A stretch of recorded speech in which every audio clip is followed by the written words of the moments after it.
मेरे प्यारे दोस्तों, भाइयों और बहनों, आप सबका राधा कृष्ण भक्ति ज्ञान चैनल में स्वागत है। आज मैं आप सबको रुक्मिणी विवाह की कथा सुनाने जा रही हूँ, जो कि बड़ी अच्छी और बड़ी पावन है। तो चलिए दोस्तों, आप सबको भगवान श्री कृष्ण और रुक्मिणी विवाह की कथा सुनाती हूँ। व्यास जी कहते हैं कि हे शिष्य, अंत में यदुवंशियों की सेना ने शत्रु सेना को तहस नहस कर दिया। शत्रु पीठ दिखाकर भागने लगे, लेकिन रुक्मिणी के भाई रुक्मी ने प्रण कर लिया कि वह श्री कृष्ण को पराजित करके अपनी बहन रुक्मिणी को लेकर ही वापस कुंडिनपुर लौटेगा, अन्यथा वह भी अपनी राजधानी में कभी प्रवेश नहीं करेगा। उसने श्री कृष्ण और बलराम से घन घोर युद्ध किया, पर उन्हें पराजित नहीं कर सका। रुक्मिणी ने स्वयं श्री कृष्ण से प्रार्थना करके अपने भाई की रक्षा की और उसे अभय दान दिला दिया। रुक्मी अपमानित होकर वहाँ से भोजकट नगर की ओर चला गया।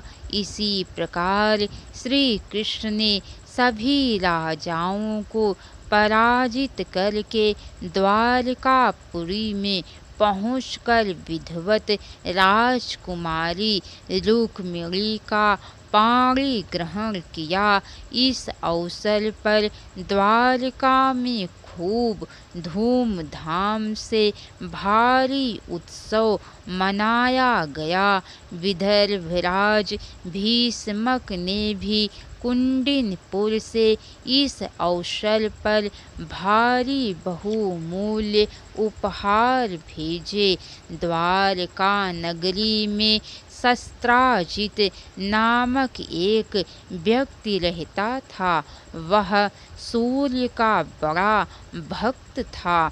उसकी भक्ति से प्रसन्न होकर सूर्य देव ने उसे अश्मंतक मणि प्रदान की थी। वह मणि जिसके पास रहती थी, उसके पास अन्न और धन धान्य की प्रचुरता रहती थी।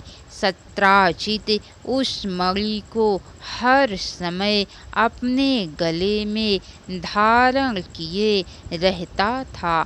उस मणि से सूर्य रश्मियों की आभा प्रकट होती रहती थी। उसके कारण शस्त्राजित जहाँ कहीं भी जाता, वहाँ चारों ओर प्रकाश फैल जाता था। उस मणि को धारण करने से शस्त्राजित सदैव सूर्य की भांति तेजस्वी दिखाई देता था। उस मणि के कारण ही शस्त्राजित के पास स्वर्ण का विपुल भंडार एकत्र हो गया था, क्योंकि उस मणि के द्वारा उसे प्रतिदिन 8 भार स्वर्ण प्राप्त होता था। एक भार स्वर्ण 20 तुला भार के बराबर होता था। उस मणि के कारण शस्त्राजित को बड़ा घमंड हो गया था और इसी अहंकार के वशीभूत होकर वह किसी का भी अपमान कर दिया करता था। वह कहा करता था कि उस मणि के कारण ही द्वारका में ना तो कभी दुर्भिक्ष पड़ता है, ना महामारी होती है, ना कोई ग्रह विपदा का शिकार होता है, ना किसी को सांप काटता है, ना किसी प्रकार का उपद्रव यहाँ होता है, और ना किसी को मानसिक और शारीरिक व्याधि सहनी पड़ती है। एक बार श्री कृष्ण ने सत्राजित से कहा, सत्राजित, तुम अपनी यह मणि उग्रसेन को दे दो, ताकि इस राज्य में किसी चीज का भी अभाव न रहे। नहीं, मैं यह अपनी मणि किसी को नहीं दे सकता। उस अहंकारी सत्राजित ने श्री कृष्ण को टका सा उत्तर दे दिया। श्री कृष्ण ने उससे फिर कुछ नहीं कहा। एक दिन सत्राजित का भाई प्रसेनजित चुपचाप उस अस्मंतक मणि को अपने गले में धारण करके शिकार खेलने वन में चला गया।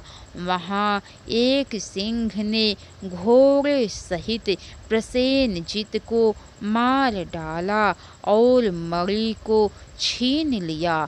वह उस मणि को लेकर एक पर्वत की गुफा में प्रवेश कर ही रहा था कि उस गुफा में रहने वाले ऋक्षराज जामवान ने उस सिंह को मार डाला और उस मणि को ले जाकर अपने बच्चों को खेलने के लिए दे दिया।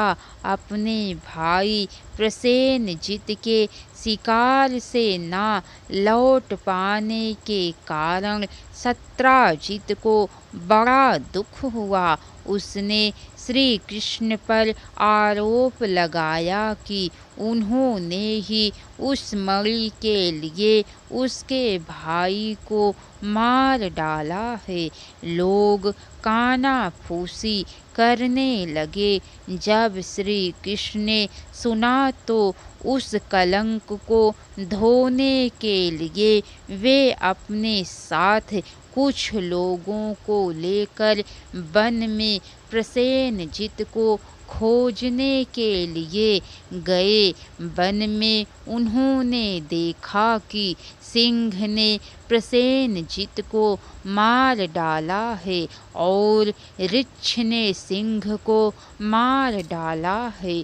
श्री कृष्ण ने सब लोगों को गुफा से बाहर बैठाकर स्वयं उस अंधेरी गुफा में प्रवेश किया।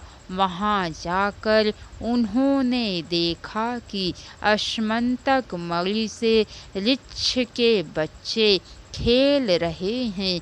बच्चे श्री कृष्ण को देखकर भयभीत होकर चिल्लाने लगे। उनकी चिल्लाहट सुनकर परम बली ऋक्षराज जामवान क्रोधित होकर वहाँ दौड़ा आया। वह श्री कृष्ण को एक साधारण मनुष्य समझकर युद्ध करने लगा। दोनों के मध्य घमासान युद्ध होने लगा।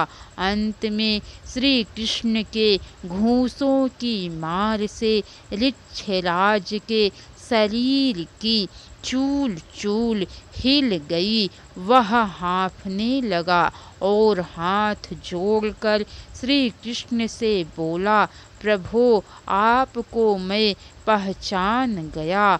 आप विष्णु भगवान के अवतार श्री कृष्ण हैं। आप ही मेरे राम जी के प्रतिरूप श्री कृष्ण है। आज्ञा कीजिए कि यह सेवक आपका क्या भला करे। श्री कृष्ण ने कहा, ऋक्षराज, हम अस्मंतक मणि के लिए ही तुम्हारी इस गुफा में आए हैं। इस मणि के कारण ही मुझ पर झूठा कलंक लगा है, उसे हम धोना चाहते हैं। श्री कृष्ण की बात सुनकर ऋक्षराज ने बड़े आदर के साथ अपनी रूपवती कन्या जामवंती के साथ उस मणि को उनके चरणों में समर्पित कर दिया। श्री कृष्ण उन्हें सहर्ष स्वीकार कर द्वारका लौटे और राजसभा में सत्राजित को बुलाकर सारी कथा सुनाई और वह मणि सत्राजित को सौंप दी। सत्राजित अत्यंत लज्जित हो गया। उसने मणि ले ली और अपने भाई का शव लेकर अपने घर पहुंचा।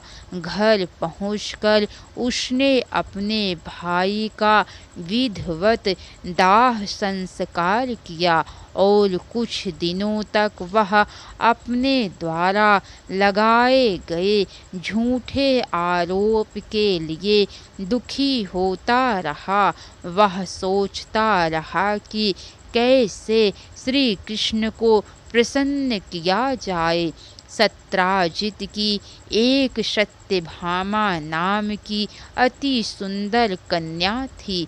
उसने निर्णय करके भगवान श्री कृष्ण के पास जाकर अपनी पुत्री सत्यभामा और मणि को उन्हें सौंपते हुए स्वीकार करने के लिए कहा। इसके आगे की कथा दोस्तों आप सबको कल सुनने को मिलेंगी। तो कैसी लगी कथा लाइक करके कमेंट बॉक्स में ज़रूर बताइएगा। अगर हो सके तो एक बार शेयर भी ज़रूर कीजिएगा।